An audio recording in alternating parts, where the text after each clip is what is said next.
Hello, and welcome to NJ.com's live TV chat with music writer Bobby Olivier. Today we'll be talking about some of New Jersey's biggest moments in music and why we should remember 2014. Bobby, say hi to everyone. Hello, everyone in the world and on NJ.com. I want to let everyone know before we start that our chat today comes from your larger piece on the website that highlights 27 overall music moments. And I'm going to throw a few at you, and you can explain to me why they're noteworthy. All right? Got it. Yes, sir. Let's start out with A Great Big World, the piano rock group from Bergen County. Tell us why they made your list. Right. Well, they are the first ones on my list because they came into 2014 really on fire because they had their single Say Something with Christina Aguilera, which first premiered on The Voice in November of 2013, and right after that it really took off. And really the first quarter of 2014, that song was all over top 40. I think it reached number 3 or 4 on the Billboard chart. And the lead singer Ian Axel, well they both sing, but the pianist, the guy with the curly hair who everyone knows from that band, he's from Bergen County. He has family in Wayne still, and he met his bandmate at NYU. They were going to NYU together. So that song alone really launched a full tour for them, a full worldwide tour. They played the Starland Ballroom in Sayreville in June with some other piano rock bands, and they're just great. They're a lot of fun. The music's really hopeful, and Say Something is a piano ballad, but a lot of their stuff is more a little bit more alive. So they're a cool band, and they played VH1's You Ought to Know tour or You Ought to Know show at Hammerstein Ballroom, which highlights the biggest artists of the year. Are we going to expect a big year for them in 2015? I'm sure they hope so. I mean, they've been on tour most of this year. Their first tour overseas, which I know they were really excited about it. I talked to them earlier this year about it. They're going to be writing more, I assume. The album that this song is off of came out at sometime in 2013. So I'm sure that they should be around. They should be riding the success of this song for a little bit longer. Okay. Well, next up, tell us why Bruno Mars made the list, a distinctly non-Jersey musician. Yes. Yeah, Bruno Mars is not from New Jersey, make no mistake. But on February 2nd, the whole world was watching New Jersey as he played the Super Bowl halftime show at Super Bowl 48 at MetLife Stadium in East Rutherford. And he did some of his big hits with a full band on stage, full brass band. He did Just the Way You Are at the end, the big sappy ballad, and everyone loved it. I thought it was great. I thought it was better than a lot of the sort of more canned performances from Madonna, and Black Eyed Peas and all that stuff. It was kind of a return to some more funky traditional kind of bands, and the Red Hot Chili Peppers played in between.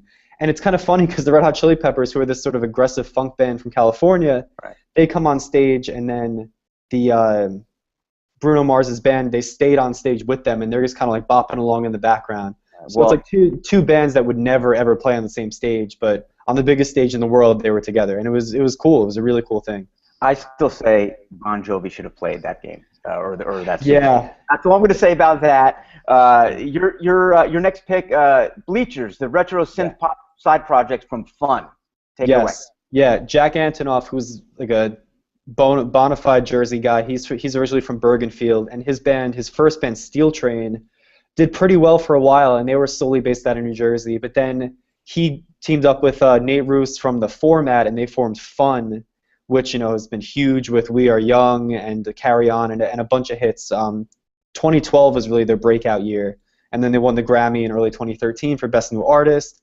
And so Jack was riding all that success, but didn't want to take a break, I guess, and he started Bleachers, this side project, which it sounds a lot like Simple Minds, sort of like the music you hear in a John Hughes movie. Right. But the first single from that came out in February, called "I Want to Get Better," and that honestly is my favorite pop single of the year. It's very hopeful, talking about trying to get better with your life and everything. But his album came out in July, and it's done pretty well, and he's been able to play some big shows going off of that. He played Made in America Festival in Philadelphia right Labor Day weekend, and he played he did a show at Starline Ballroom in, I want to say, September or October, and then in November he also played the You Ought to Know show on VH1, and he played 3 songs. His band was the only band to play more than 1 song, and they played 3, and they closed out the show, and it was really, really cool. He's a good dude, really, really talented, and he also produced a couple of Taylor Swift songs on her 1989 CD that came out this year, the biggest pop CD of the year. So he had his hand in a lot this year, and he's doing another tour with Bleachers, starting in, I want to say, January. So I don't know when Fun's gonna fit into all this, because Fun was huge, and now he's just striking gold 2 times in a row. Well, something tells me we'll see Fun again. They're writing, as far as I know. They should have an album out probably late next year. All right. Yeah. Next up, New Jersey's legendary rock club, the Stone Pony in Asbury Park. Yes. Had a very noteworthy year. Tell us why. Yeah, it turned 40 years old. Asbury's been through some ups and downs, and the Stone Ponies endured the 80s and the 90s, which for most of the Asbury Park waterfront was, kind of abysmal. I mean, there wasn't a whole lot going on. The area was kind of known as like a seedy area, but the Stone Pony has survived it, and they've had, they're associated with Bruce Springsteen, and Bon Jovi played there over the years. Southside Johnny and the Asbury Jukes, that's been their place, and local bands are still playing there. I mean, a couple nights a week, and they still have national acts, big name acts come there to celebrate this year for the 40th anniversary, which I think they celebrated it in, I want to say, April. It was with Bobby Bandiera, who's played guitar with Bruce Springsteen and Southside Johnny. Now he's been with Bon Jovi for the last couple of years, filling in for with Richie Sambora. They really need him to play all the time. So he was there. Rusted Root, who does that song "Send Me on My Way," it was in like the Matilda soundtrack in the '90s. So the Stone Pony, it's sort of been a year-long celebration of sort of hanging in there. Now that Asbury Park is, again, like the biggest rock destination in New Jersey, the Stone Pony is still right in the middle of that. All right, well, that gives us a nice segue into our halfway point on the list. The E Street Band made news this year. Yes, the E Street Band, 15 years after Bruce Springsteen went into the Rock and Roll Hall of Fame on his own in 1999, the rest of his backing band, the E Street Band, they went in separately this year, finally, for a lot of them. I mean, a lot of people have been calling for them to go in for years. A lot of people thought they should have went in with Bruce Springsteen in 1999. But this year, pretty much every big name was on hand for the show. Max Weinberg, the drummer, Little Steven, Patty, Bruce's wife, and the guitarist. Pretty much every remaining member was still there, and they did a little tribute to Clarence Clemens and Danny Federico, who have both passed on. And Bruce Springsteen was there to welcome them in. So it was a nice moment. It was sort of a completion for the band that now everyone's in. That's very well deserved. We're going to keep it in the Jersey Shore or at the Jersey Shore for our next pick, the Skate and Surf Festival. Oh yeah, this is where these are my people, man. These are my people, the punk rockers. So Skate and Surf originated in Asbury Park about 15 years ago. And it went through a couple of sort of name changes. It became the Bamboozle, which it became even bigger. It sort of ballooned into the Bamboozle, and then the Bamboozle was being held at MetLife or Giant Stadium outside in the parking lot, and they would have huge national acts, hip hop and pop and everything. But the last 2 years, it's become Skate and Surf again. It's sort of gone back to its roots, and now it's having more punk music, and the lineup for next year was just announced, but Newfound Glory headlined the show in May this year. It was a two-day festival. Newfound Glory headlined one night. The other big act was Midtown, a New Brunswick punk band who had been on hiatus, or they broke up 9 or 10 years ago, and they got back together for these couple of shows, and people loved it. I mean, people missed them. So it was a great time. I mean, it was about 5 stages all on the grounds in Asbury Park, and a lot of sort of up and coming punk bands were there. So great time. Alkaline Trio was there. Other New Jersey bands, the Early November and Hidden in Plain View from Morristown, they got back together. It was kind of like a Jersey reunion show. Okay. Well, that's are they going to be back this year? The whole skate and surf again? Yeah, yeah. Well, it'll be back in May. They just announced that Dropkick Murphys, the Boston punk Okay. band, they're going to be one of the headliners. Some other New Jersey bands, the Front Bottoms, are going to be playing it this year.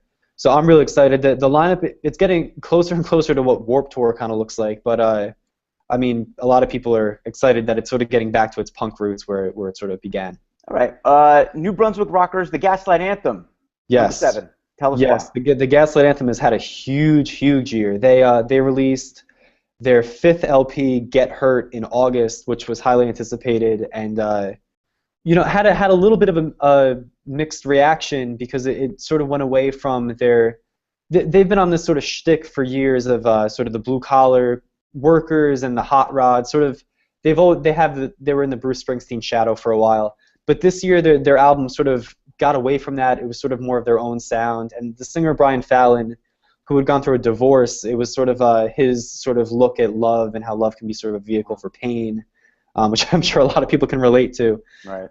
So they had they had that big album release, and then in September they had headlined PNC Bank Arts Center, which is by far their biggest New Jersey show ever. And Jimmy Eat World opened for them, and it was an amazing night. They played for almost 2 hours, and one of my favorite individual shows of the year. It was raining, but it still was a huge turnout for them. I mean, 20,000 people for a band that usually plays like the Starland Ballroom to 2,000 people. So it was like their biggest Jersey homecoming, and it was really exciting. And Brian Fallon was grinning the whole night. He was so excited, you could tell.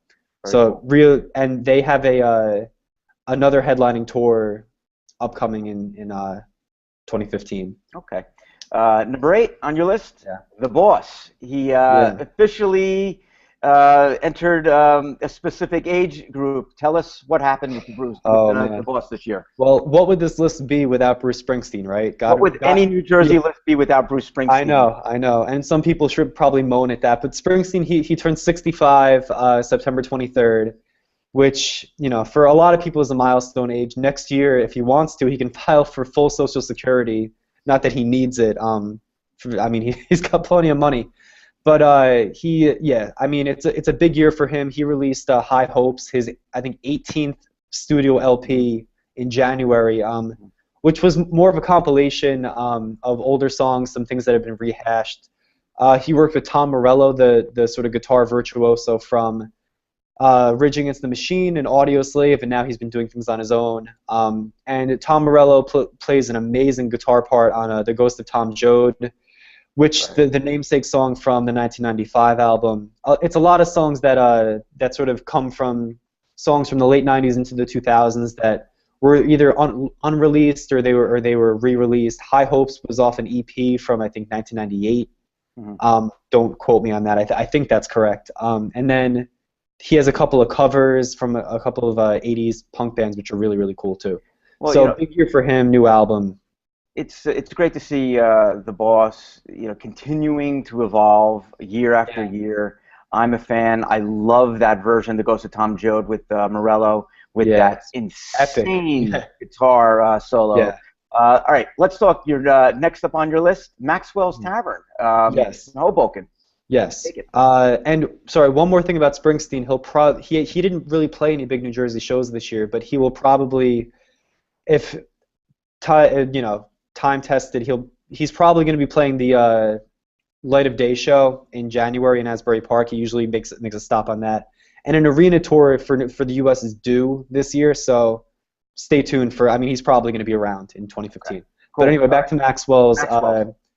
Maxwell's, which, as many know, was almost as big as the Stone Pony as far as New Jersey lore, sort of New Jersey namesake clubs from 1978 to 2013. That was a big spot, but then they shut down for renovations and they stopped hosting live music in 2013. The whole Hudson County music scene was, very up in arms about it. And in December, earlier this month, they brought some local acts back to play what's now Maxwell's Tavern. It's sort of a little bit of a change in name, but local bands were back, and they hopefully will be hosting more local music soon. And I think a lot of the local music community is really excited about that. Right. Whether it gets back to that where it was before, where it was sort of a destination where national acts would stop to play there. I don't know if it's ever going to get back to that. I don't know if the owners want that, because now it's more of a tavern, restaurant, and everything. So we'll have to see. But the fact that any music at all is coming out of Hoboken, which is such a lively area, is really exciting. Right. Really exciting. All right, we're at number 10. Finally, Belleville Glam Punk's My Chemical Romance. They're bringing up the rear. Tell us why they're on your list. Yes, they've had kind of a weird year because it's not with My Chemical Romance. My Chemical Romance, the sort of alt-punk, glam punk band that sort of took the emo punk scene by storm over the last 10 years. They broke up in March of 2013, and for a while the members weren't really doing very much. There was sort of radio silence on them. But now they're all coming out with their own individual projects that a lot of them made headway this year. Gerard Way, the sort of eccentric lead singer, he came out with his own solo album in August. It was released, and he played a show in September, October at the Starland Ballroom. He looks a lot different now. Now he's got this like Crayola orange hair. He looks in like a David Bowie suit. But the new album, which is sort of Britpop inspired, is it's very good. It was sort of critically acclaimed. The guitarist Frank Iero, he did his own more punk heavy thing, more heavy rock. Frank Iero and the Celebration. They're going on tour. They'll be playing Asbury Lanes in January, February. Okay. And Mikey Way, Gerard Way's little brother, the brothers are from Belleville. He has Electric Century, an electro-pop thing that he's working on. So the band is sort of rise from the ashes, and these branches have sort of come out from like the twisted stump that was My Chemical Romance. Right. So they've got a lot coming up in 2015 too. All right, well, good. Bobby, that about wraps it up for us. Thank you. Bobby, for Bobby's full list of his 27 best moments in New Jersey music for 2014, it's chock full of audio and video. You can find it at NJ.com/entertainment. Take care, everyone. All right. Thank you. Bye.